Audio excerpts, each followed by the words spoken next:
like I mentioned, this class is digitizing a logo start to finish. I'm going to be using a lot of tools that are available in just Chroma Inspire. So this is a very basic class. If you've never used Chroma before, follow along, take notes. You need to continuously watch the webinars, practice, watch the YouTube videos to really be able to build on your knowledge. So you won't learn everything today, but just stay in the class, take a lot of notes, and again, you can watch the recording in your portal after the class. So you'll always be able to re-access this.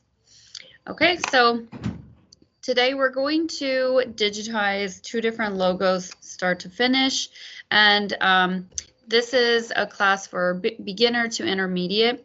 If you've never used Chroma before, I do recommend to take the Introduction to Digitizing class as a good starter class. So when we're digitizing logos, we have a couple different ways to start out.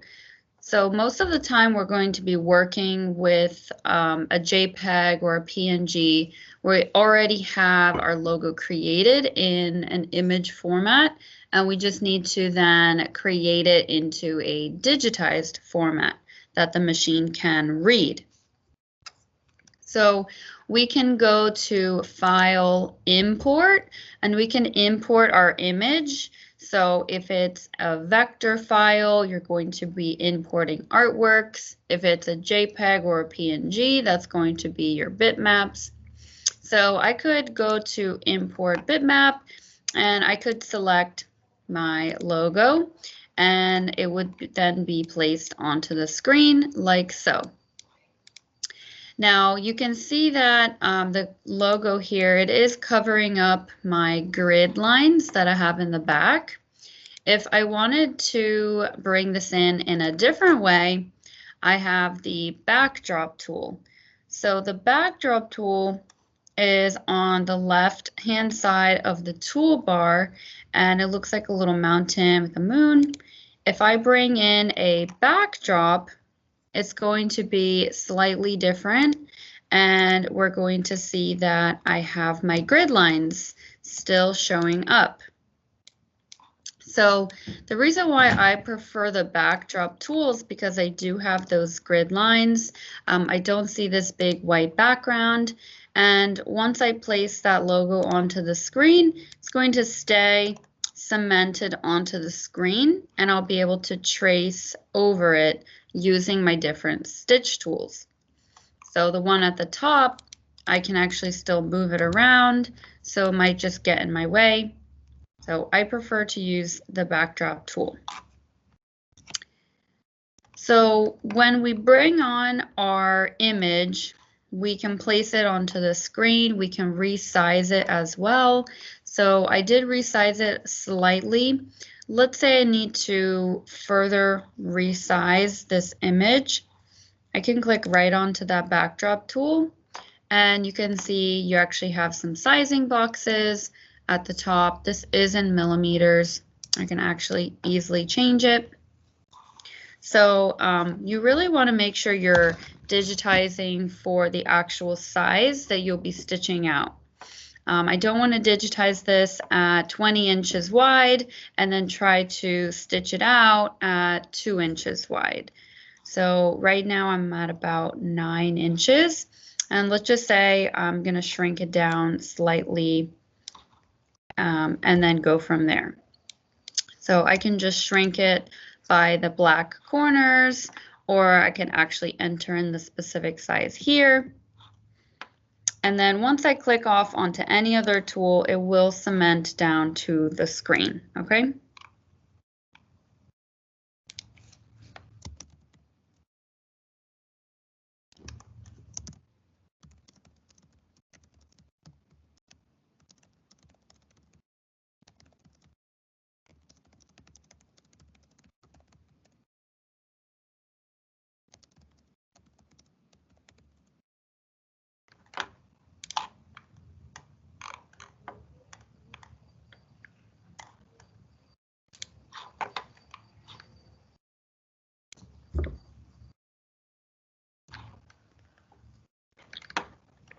So now that I have my logo on the screen, I need to figure out which stitch type I want to use for each component of the file.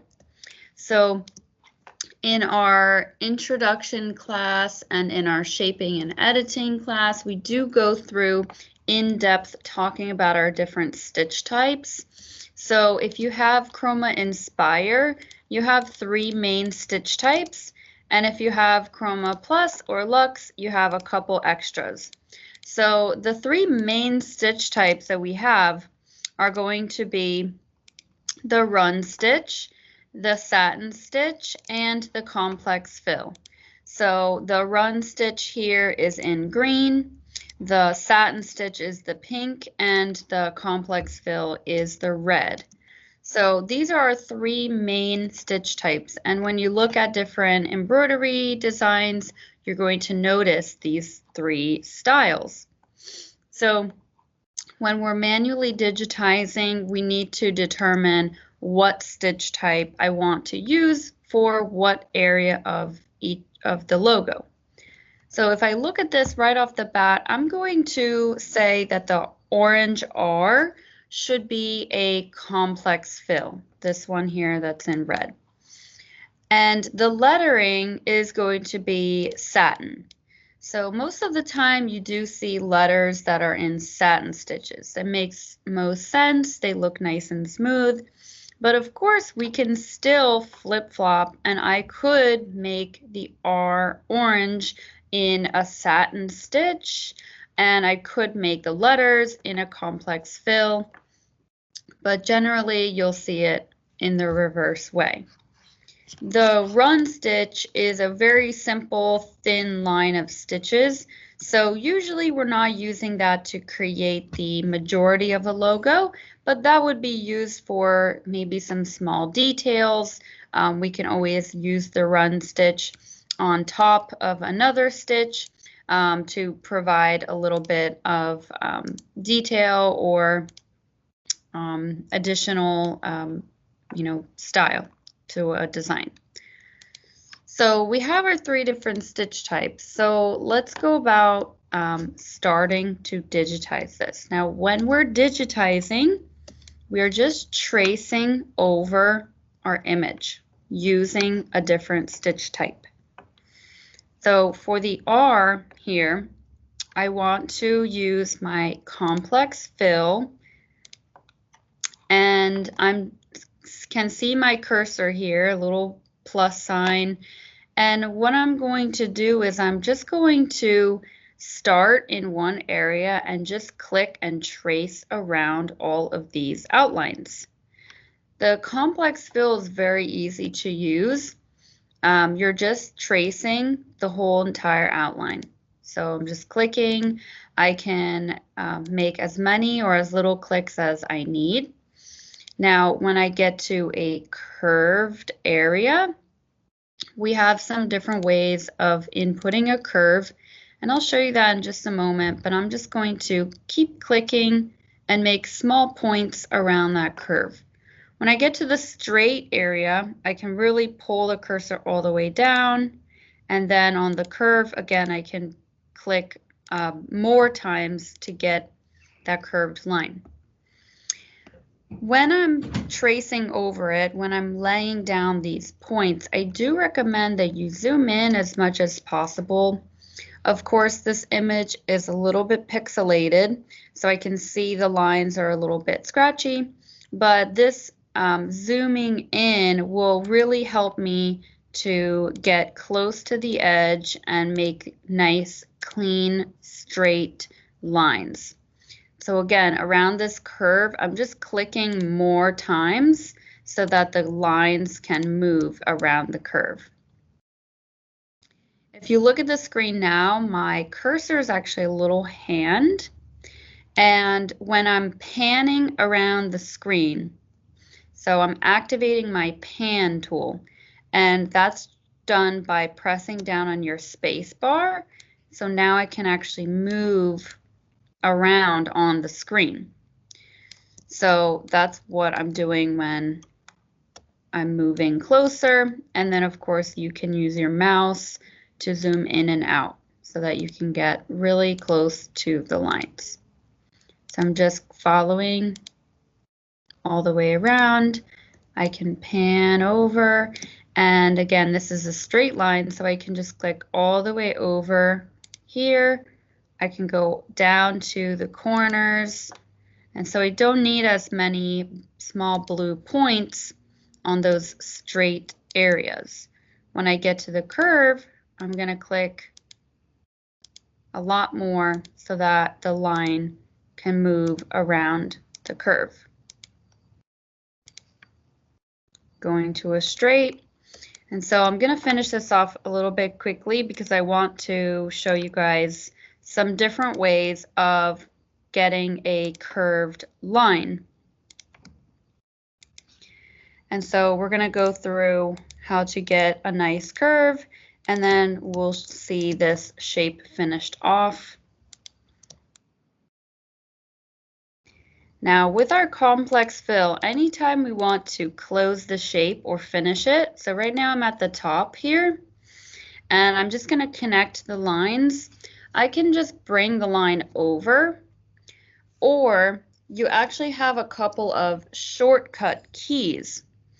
And if you look at the very bottom left of your screen, underneath the color chips, I have input complex fill. So that's what I'm doing right now. I'm inputting a complex fill shape. And in parentheses, I have H for whole, enter or right click to be done. And then I have some letters, and that's to change the mode. So if I were to tap on enter, then it's going to finish off the shape for me. So I don't need to connect those lines. So it finishes that shape, okay? So I just traced around the borders of that orange R, and now I have a stitch type here. So I can definitely change the color. When we're changing colors, we're selecting our object, and you are going to right click on a color chip.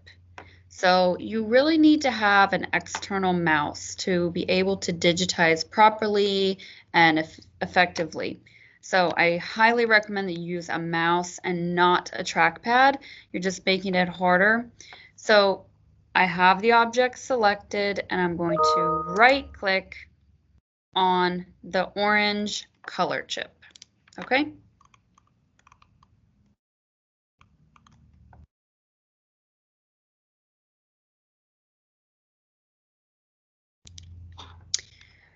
So we had a question about if you accidentally place a point in the incorrect spot. So if I accidentally clicked there on the top of the R, well, you can actually, if you notice that you clicked incorrectly right off the bat, you can actually just click backspace and it will remove that point. So if you're accidentally clicking, just hit backspace and it will delete that point.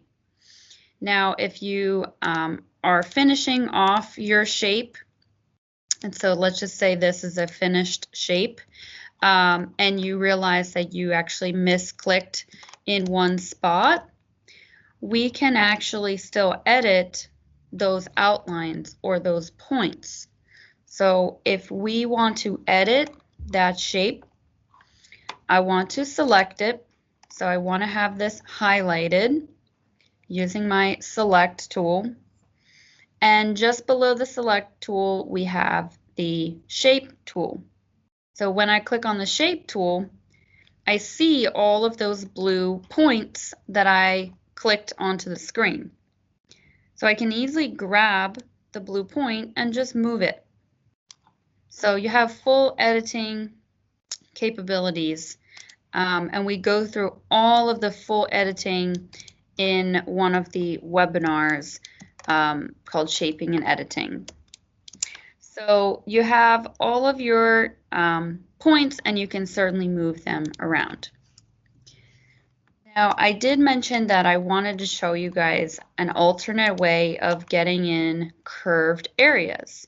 Now, this logo here, this shape, it does look really nice. The curves look nice and smooth, but we do want to make sure that we know how to input curves in the correct way. I sort of took a shortcut there. I'm going to go back to click on my complex fill stitch tool. And we're still looking down at the bottom left area where I have color chips, and then below those color chips I have input complex fill, and in parentheses I have H for whole, enter or right click done, and then I have my modes. So there are some different modes that you have when you're digitizing, and the mode is referring to how you input a curved line. So our three different modes are going to be this. We have simple draw. I'm just going to type them out onto the screen.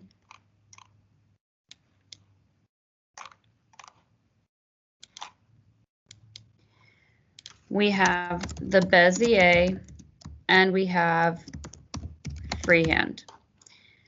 So these three stitch modes are abbreviated by those letters. So at the bottom below our color chips, you can see it says FSBA. So the last one, A, we're going to ignore that one for now. That's a very specific arc mode. Now, the way that we input curves is different between each of these three modes.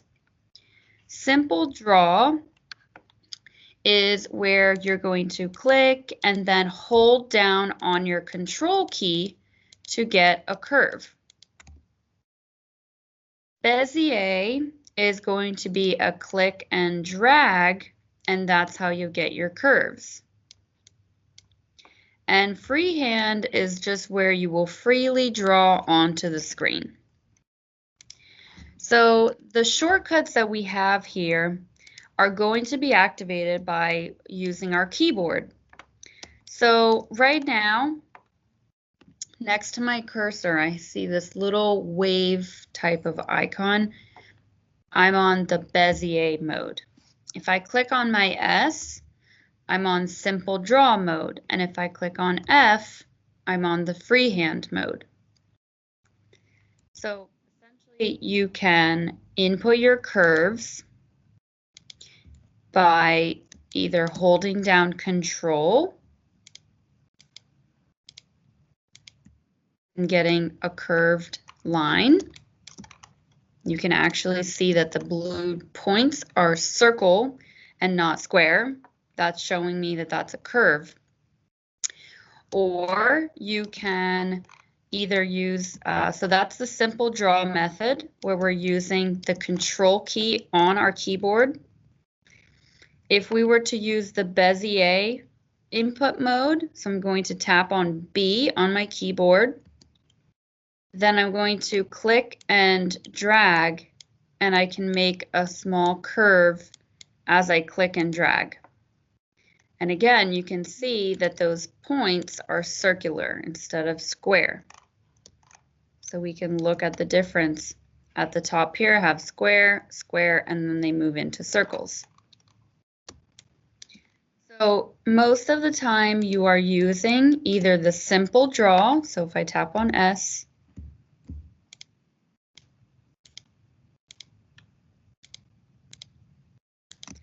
or you're using the Bezier.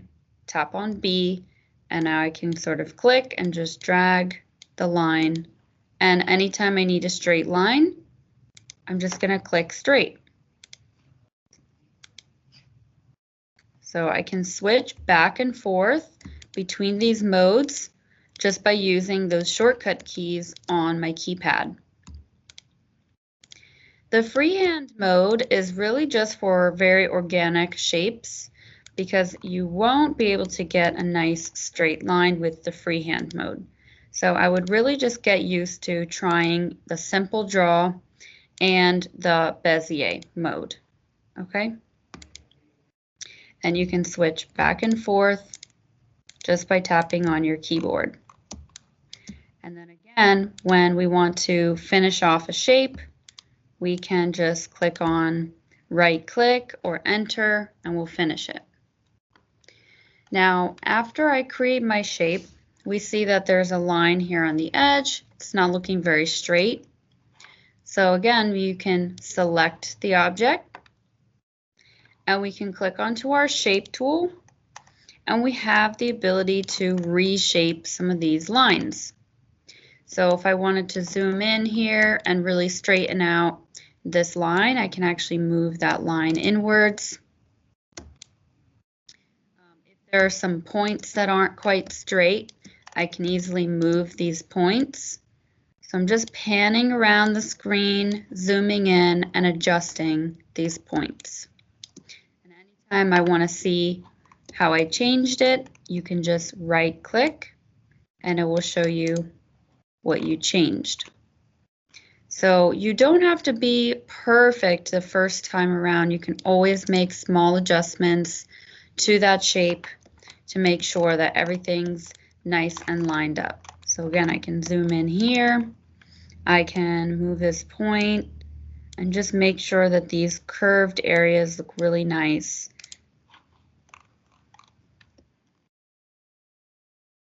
So we have many different ways of creating the same sort of shape.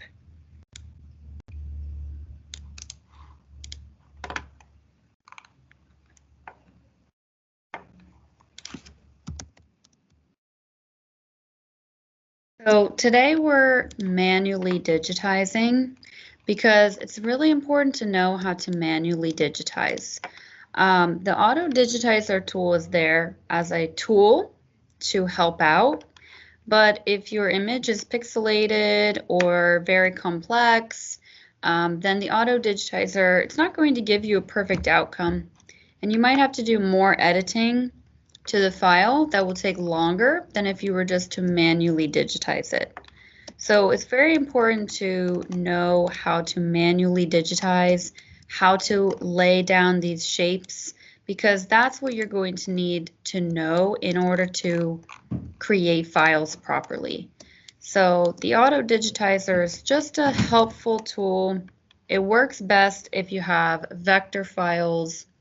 If you have anything that has gradient or a pixelated image, it's not going to work well and you'll have to do a lot more editing to the file. So it's really important for you guys to learn manual digitizing. So that way you can create the file as you like and lay down the stitches that you choose instead of the program deciding to make one letter in a complex fill and the other letter in satin, and then you have to go and recreate it anyway. So today we're just looking at manually digitizing, start to finish.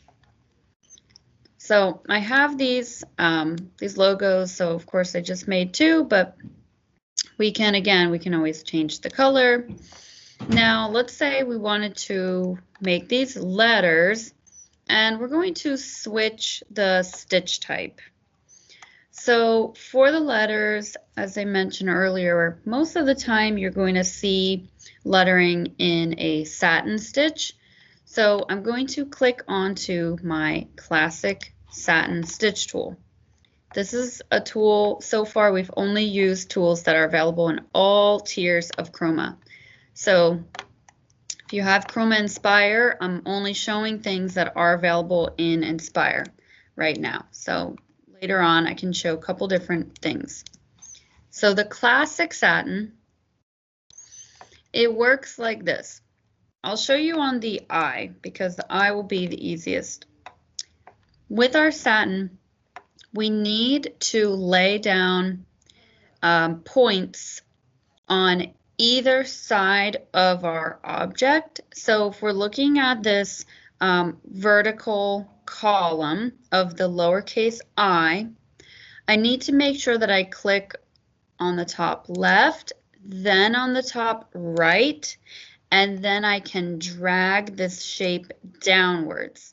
So it's making a column, and I want to always make sure I'm connecting each side. So think of it as a ladder or a train track. You have to have points on each side to connect this column. So if I move this out of the way, if I were to try and click on the top left, then down at the bottom, it's not working in this way. I'm not going to go top left, bottom right, top right. We're not making a shape in that manner like we might with the complex fill. So if we were looking at, say, a sideways column, we need to do the same thing where we need to lay down rungs that are connecting the sides. So if I'm making a sideways column, a horizontal, I'm going to click top to bottom and then move from side to side. So just showing you guys how we're laying down these satin stitches. Okay. So if we want to make this R, then let's start at the top here, and I can click on the top, click on the other side, and then I can work my way around the shape. Just clicking, clicking, and now again, when I get to these curves, I'm just going to click more to show you sort of the shortcut or easy way, I guess, of doing it. So I'm just clicking a lot more so that I can move around that curve. And then I'll show you how to actually get the proper curve. So just clicking, clicking left to right, and moving around this shape. Now, when I get to the bottom, of course, there's another curved area. So how might I follow this? Well, let's actually just follow the lines themselves. So I'm clicking left, I'm clicking right, clicking left again, and then right, and I'm still just following the outline while clicking left to right. And then I can finish off that shape by right-clicking, or I can hit enter and the shape will finish off. So if you look below those color chips, again, we have some shortcuts.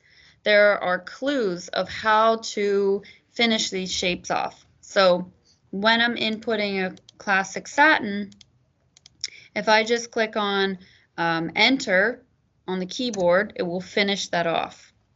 If I right click, it will finish that off. Or if I click on C, it will close it off.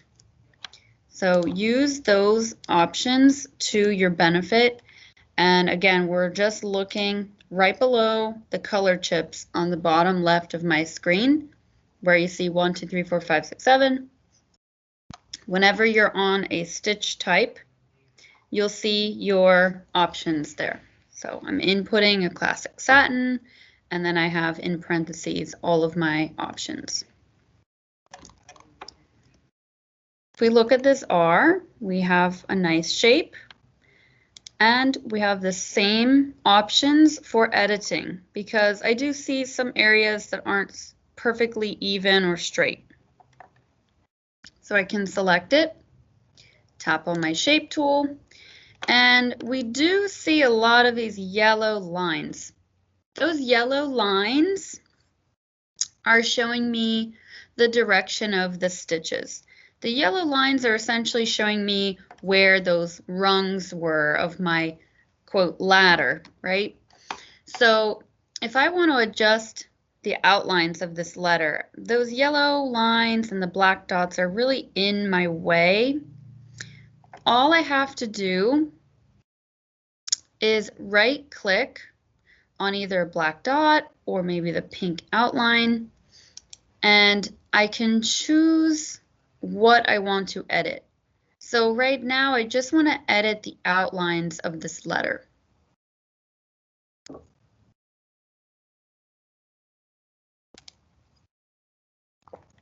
Now everything has disappeared and I just see those blue dots. So I have a much easier time of making edits, and I can just adjust them and place them down where I want them to be. Okay, so we can fully edit and adjust. I can bring this out or these in and just make sure everything looks really nice and clean. When we're digitizing, it's really important that we understand that the machine is creating stitches that are millimeters thick, and it is very, very precise. So if we have some lines that look a little uneven on the screen, it's not going to stitch out well on the machine. We're not printing where printing you're just printing some ink. It's really so precise, and we have to make sure that we understand that we're telling the machine what to do. So again, if your points or your outlines aren't quite straight or accurate, you'll notice on the machine, you're going to see that. So you can always edit your shape. Now, the way that I created the R was I just clicked left to right, and moved around the shape. But we do have these curved areas. And so when we're inputting curves on a classic satin stitch type, we're going to use our control key. And that is the only mode that we're able to use on the classic satin. So the three modes that I had just put up on the screen, simple draw, Bezier, freehand, we actually only have the simple draw method. And the simple draw method is where you're using the control key to create curves. So if I were to create this letter, top, down, I can move straight. And as soon as I need it to really curve, I'm going to hold down on my control key. And you can see that the lines, especially on the outside, you can see that those are curving. And that's giving me a nicer, curvier shape around the R. And then when I get straight, I can just click straight. And over here, I only need one side to really be curved. So you could potentially hold on your control key on just the outside points. And that way you'll get just like one area that's curved. Okay. So again, two ways. Usually actually using the correct input method, you're going to get a nice cleaner look. And you guys can hopefully tell the difference between the top R and the bottom R. You know, in my curved areas, these are looking a lot smoother than the top R, okay?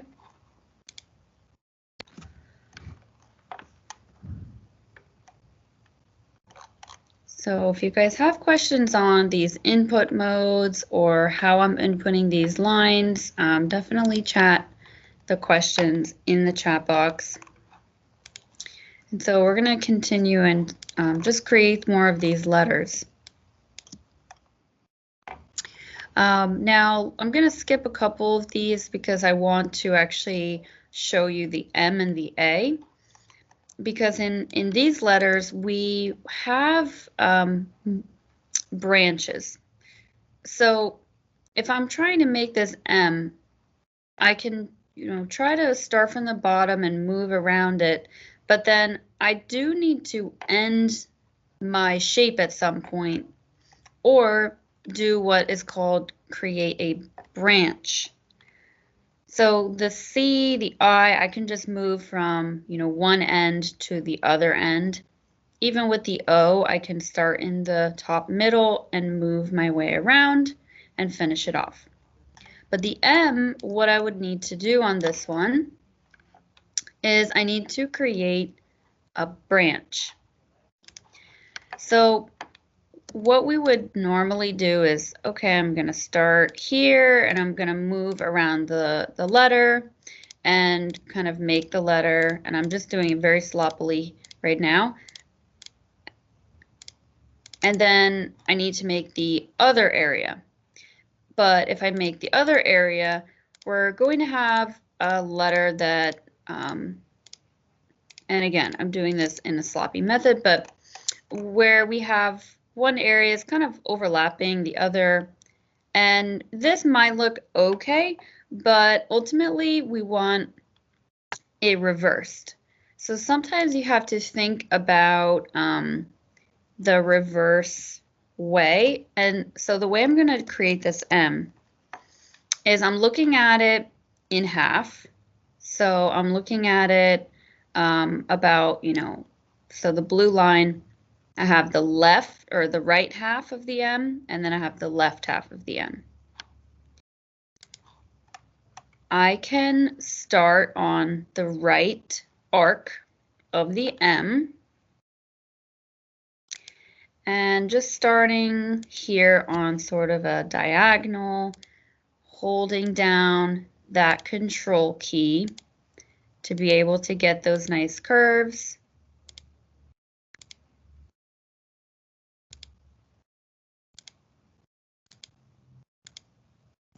When I get to those straight lines, I can release the control key. I'm going to tap on my space bar and just pan a little bit. So again, just doing that same motion that we did on the R, clicking a couple more times on the right.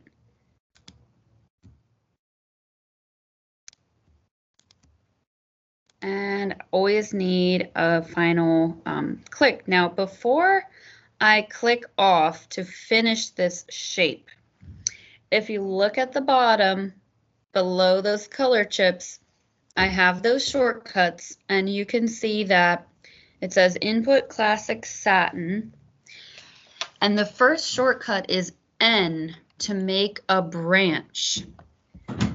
So if I wanted to make a branch, then what I'm going to do is I'm going to tap on the N, and it doesn't finish off my shape completely yet. It's allowing me to add to the shape. So I still have my cursor, the little plus sign. The right side of the M is not fully filled in just yet because I hit the N key on my keypad, and I'm going to make a branch. So I'm going to follow the rest of the N.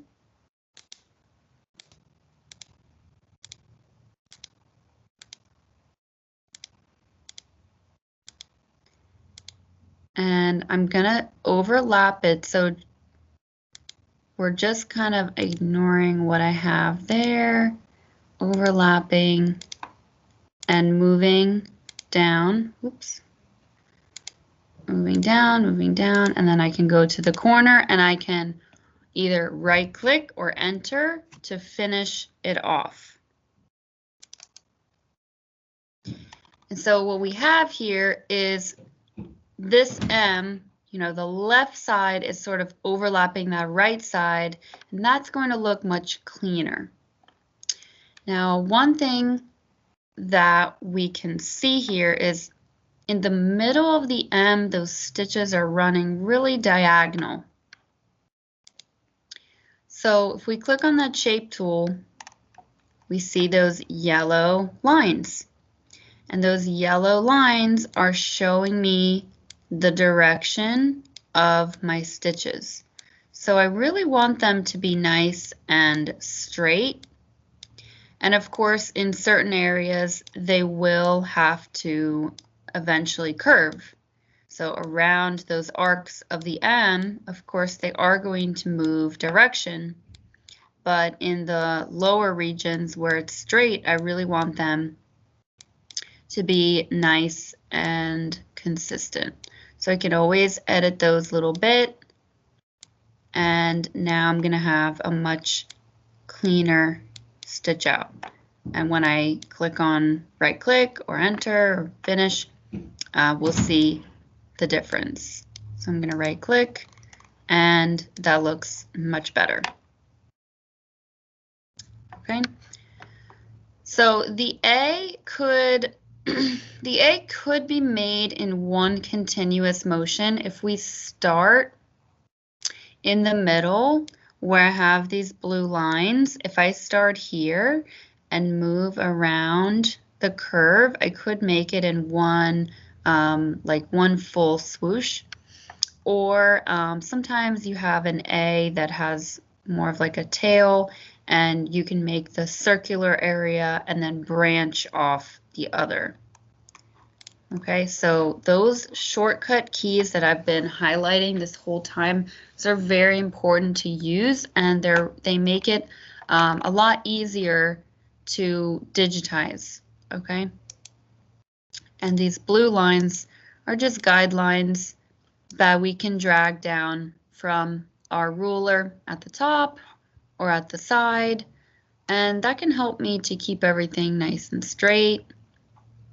So you can drag these guidelines down just by clicking onto the ruler and dragging.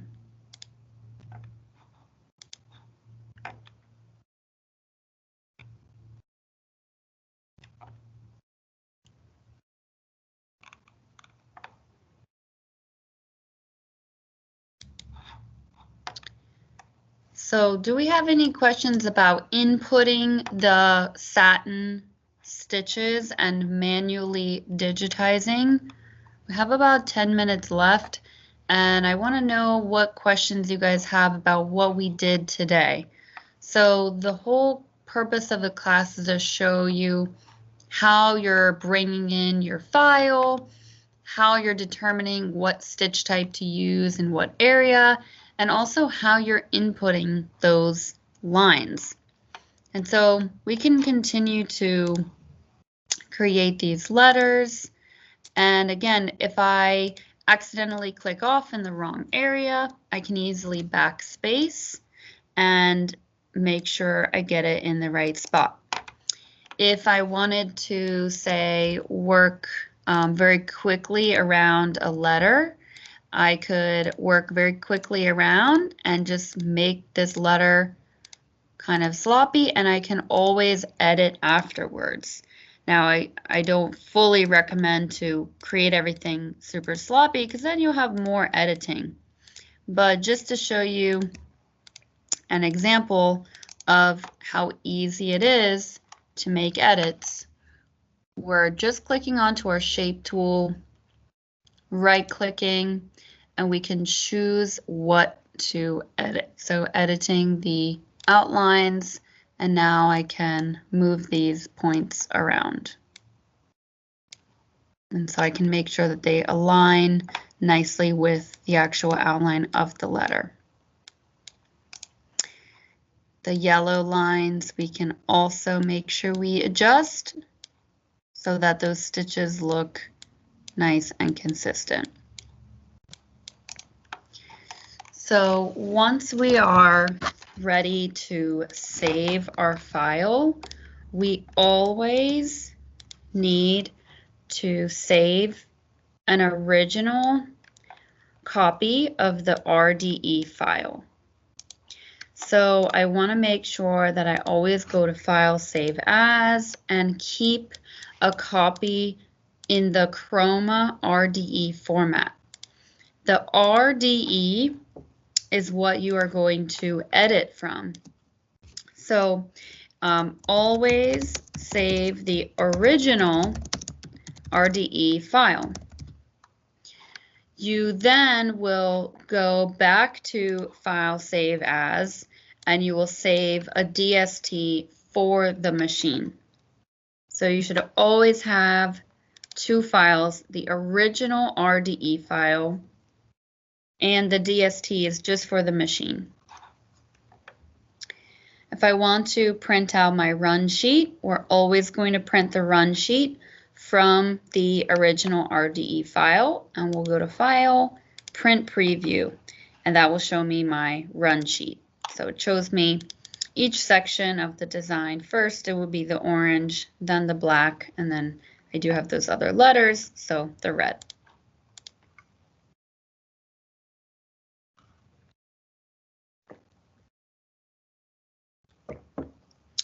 So if you have a logo that has, say, some very simple font, like a Times or an Arial font, you can certainly just use the pre-digitized text tool. And of course, that would give you easy, perfectly stitched out lettering. So, of course, our Chroma logo is a font that we designed, so it's not something you can essentially replace with the text tool. But of course, a lot of logos have very simple text. It might be just an Arial, like I said, or it might be a Times New Roman, and you do have a lot of those fonts already in your font catalog, so you can certainly just use those. And again, they're pre-digitized. The only thing you might need to change is just the density of the font. That's it. So you can definitely use fonts that are already in your catalog, just using the text tool. And then there was another question about the auto digitize tool and using a photo. So the auto digitize tool, if you bring in a photo, meaning like a photograph, it's not going to work very well because you have to think about the program needs to convert that into stitches.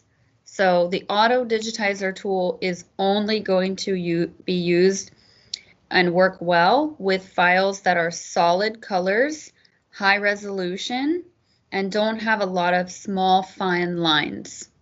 So just keep that in mind, and I would highly recommend to practice using your actual stitch tools so that you know how to actually manually create shapes, and most of the time it'll work best if you're creating those shapes and deciding which stitch tool.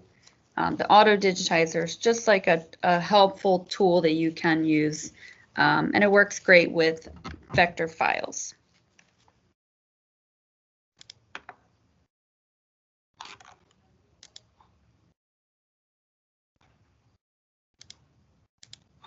So after today, the recording will be available in your customer portal. You'll just visit back the training schedule and you can see your past trainings along with a video to view. And anytime you guys have digitizing questions, you can certainly email us. Please provide the file that you're working with. That way we have something to take a look at. And I highly encourage you to continue to sign up for the webinars. The topics are different every time and you'll have different questions, and definitely watch all of the YouTube videos as well and practice, and you'll be able to pick it up eventually. You have to just continue to try things out and play with it and ask questions.